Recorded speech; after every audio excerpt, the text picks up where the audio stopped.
تو وہ کیا کرے گا؟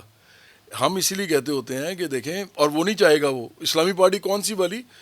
اسلام میرا بھی ہے، میں بھی مسلمان ہوں، لیکن اسلام کی مختلف انٹرپریٹیشنز ہیں. غامدی صاحب کچھ کہتے ہیں، اسرار صاحب کچھ کہتے تھے، مودودی صاحب کچھ اور کہتے ہیں، غلام محمد پرویز کچھ اور کہتے ہیں. میں ان سب کو پڑھ کے میں نے جوانی گزاری ہے. مولانا وحید الدین خان کچھ اور کہتے ہیں. اب یہ اس کے علاوہ پھر آپ کے جو مستند قسم کے فرقے ہیں، جیسے بریلوی ہے، دیوبندی ہے، اہل حدیث ہے، پھر وہابیت ہے، شیعہ، اور پھر اس کے بعد آغا خانی، مطلب ڈفرینٹ قسم کے لوگ جو ہیں، یہ سارے کے سارے اگر فرض کریں کسی کے اندر بھی پارٹی ایسی بنانی کا سر میں سما جائے کہ ہم نے ایک مذہبی فکر کے اوپر پارٹی بنانی ہے، اور وہ اقتدار کی پارٹی میں وہ پارٹی بلکہ گھسا دے کوئی 10,000 بندے، اور جب جمہوریت وہ ووٹ دیں تو ساری کی ساری پارٹی ہائی جیک کر کے وہ لے جائیں.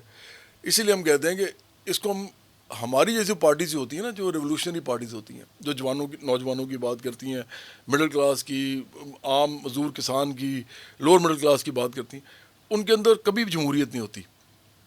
ہمارے اندر ہوتی ہے ڈیموکریٹک سینٹرلزم. اس کو ہم کہتے ہیں جمہوری مرکزیت. ڈیموکریٹک سینٹرلزم، جمہوری مرکزیت. اس کا مطلب کیا ہوتا ہے کہ آپ کی جو سی سی ہے نا، سینٹرل کمیٹی، وہ اس کا آپ کا جو عام ممبر ہے اس کے ووٹ کے ساتھ ڈائریکٹ کوئی تعلق نہیں ہے. وہ جو آپ کی سی سی ہے نا، وہ صرف ان لوگوں کی ہے جو 4 چیزوں میں سب سے بڑھ کے ہیں، اور ان کو الیکٹ صرف وہی لوگ کر سکتے ہیں جن کو وہ سمجھتے ہیں کہ وہ ہمیں الیکٹ کر سکتے ہیں، کیونکہ وہ ایک خاص فرض کریں ان کا نظریہ کیا ہے، آئیڈیالوجی کیا ہے، پہلی بات. دوسری بات، وہ انہوں نے پارٹی کے اندر کتنی محنت کی ہے منظم کرنے کے لیے اس نظریے کے اوپر لوگوں کو. تیسری بات کہ وہ اس پارٹی کے اندر کتنی دلیری کے ساتھ اپنے موقف پہ کھڑے ہیں، کچھ بھی قربانی دے رہے ہیں اس کے لیے.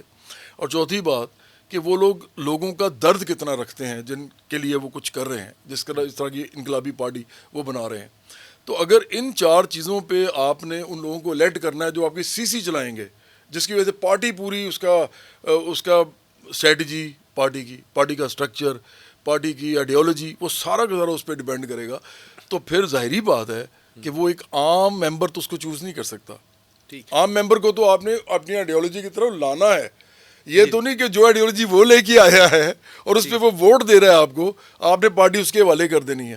تو اس لیے اقرار جو ہے نا، وہ تھوڑی سی پریکٹیکل بات نہیں کر رہا. اچھا، میں بھی الیکشن نہیں لڑنا چاہتا، اب میں الیکشن نہیں لڑنا چاہتا، لیکن میں یہ نہیں کہتا کہ میں پارٹی کے اندر میری کوئی حیثیت نہیں ہوگی. پارٹی کے اندر تو میں اس وقت چیئرمین ہوں. جس دن پارٹی سمجھے گی کہ میرے سے بہتر چیئرمین آ گیا ہے، پارٹی جو بہتر طریقے سے ترویج بھی کر سکتا ہے اور چلا بھی سکتا ہے، تو وہ میرے سے بہتر کو آ جائے. جب تک نہیں آئے گا تو میں چیئرمین رہوں گا، کیونکہ پارٹی کہے گی کہ آپ چیئرمین رہیں. تو پارٹی کے اندر آپ کا ہر صورت میں کوئی نہ کوئی عہدہ ہونا چاہیے، کیونکہ آپ نے پارٹی چلانی ہوتی ہے کسی نظریے پہ.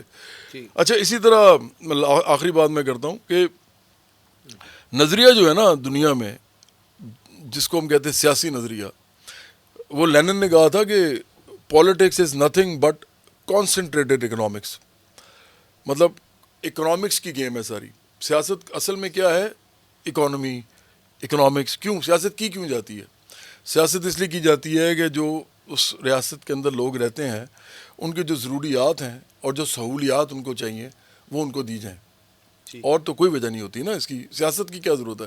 ارے بھائی، جنگل میں رہ رہے تھے، جو مرضی کو کاٹا چھاٹا مارا، اس کی چیزیں چھین لیں اور بس کر لیا جو بھی کرنا تھا. تو یہ ریاست کا فرض ہے، ریاست بنائی اس لیے جاتی ہے. اب فرض کریں آپ نے سیاست کرنی ہے اور آپ نے کہا کہ جی میں تو لوگوں کے لیے بڑا کچھ کرنا چاہتا ہوں وغیرہ وغیرہ،